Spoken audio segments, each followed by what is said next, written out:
Mayroon po tayong inanakit o kaya galit o kung ano pa man, stress tayo, ibig sabihin na ma-disturb yung ating tulog. Mahirap matulog. Kaya may first aid naman no? So, siyempre nauna, halimbawa, gabi na, no? Hindi makatulog.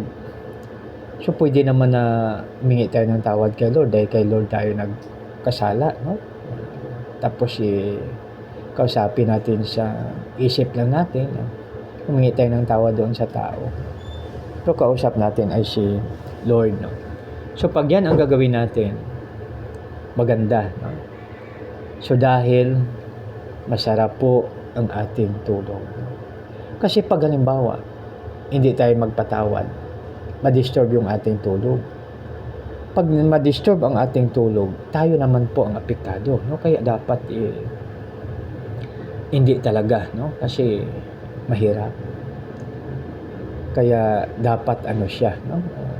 Naano natin na yung ating pagtulog ay napakasarap, no? Kasi pag kulang tayo sa tulog, alam mo 3 araw pala na hindi tayo makatulog, medyo iba na yung ating pakiramdam. Kaya ang tulog ay napaka mahalaga sa atin. Kaya napakaganda na magpatawad tayo. Dahil pag hindi tayo magpatawad, wala ang kapayapaan sa atin. Subalit kung magpatawad tayo without condition, no? Without condition niya, pag magpatawad tayo, sarap yung tulog natin, no? Tapos, maliban dyan na apektado yung tulog natin kung may galit tayo o kaya may hinanakit, may tampo, magkaibigan, pati yung ating lasa sa pagkain, ang gana natin sa pagkain ay apektado. Subalit pag halimbawa na may kapayapaan tayo, ang sarap ng kain natin. Hindi tinitingnan yung ulam, ha? Kahit bagoongan dyan, asin, minsan nga, no? Ginagawa po namin, no? Diba halimbawa may tanim na saluyot, kumukuha kami ng saluyot, tapos ilaga, no? Tapos mayroon kunting bagoong dyan, sausaw lang, tapos kain o kung ano pa man, no? Kaya napakasarap. Kasi may kapayapaan. So, yan, no? Ang tulog ay masarap pag may kapayapaan, ang pagkain ay may gana, o kaya masarap ang pagkain. At ang ating madesisyon ay divinely guided kasi mayroon tayong kapayapaan. Kasi una-una, no, bakit ko po nasabi na? Kasi halimbawa, doon sa isa sa matagpo sa Biblia nakasabi, no? Nakasabi sa scripture. Ano ba ikaw po ay naghandog? Ano ba tayo po ay naghandog? Tapos naalala mo may kaalit kang tao.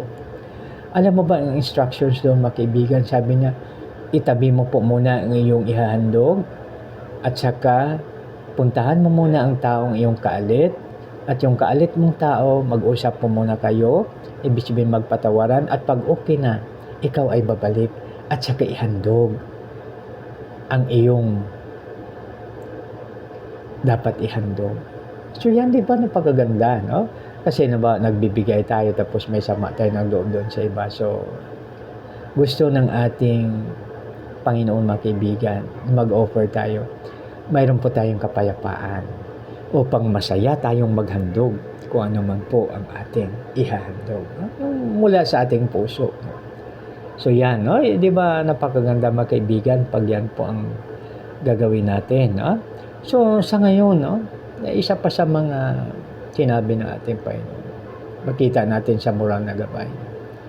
Yung dito sa Matthew 5:44, no, na unang-una, no, na bakit gusto niya may kapayapaan tayo, paano yan, no? Magkaaway tayo. Kung may kaaway, ipanalangin yung kaaway. So, pag ipanalangin natin kaaway, so, siyempre may kapayapaan po tayo.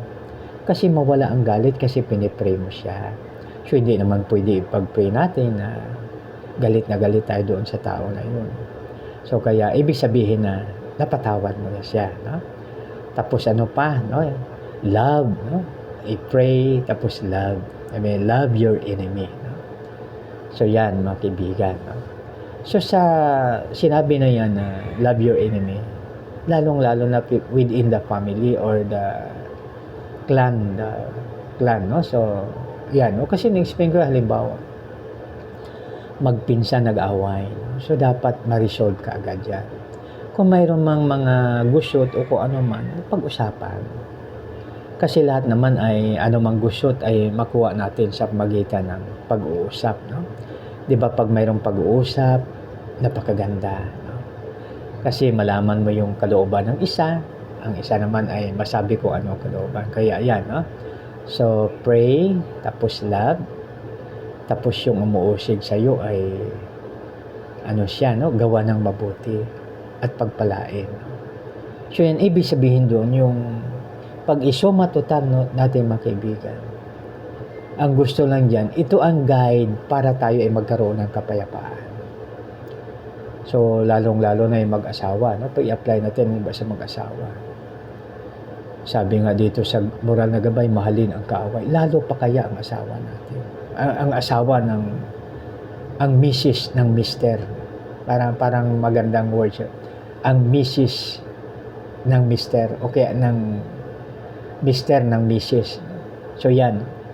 So, ano ba i-apply natin sa mag-asawa? Ibig sabihin, mag-away. Natural man lang nag-away yung pamilya. Yung mag-asawa. No? Pero, sa bawat pagkakataon na yun, natututo ang bawat isa. No? Tapos, halimbawa sabihin ng mister, sabi niya, Mrs., sorry ha, nasaktan kita. No? Tapos, sabi naman ni Mrs., sorry daddy ha, nasaktan kita. No? So, ibig sabihin yun ay ma-resolve siya sa magitan ng pag-uusap.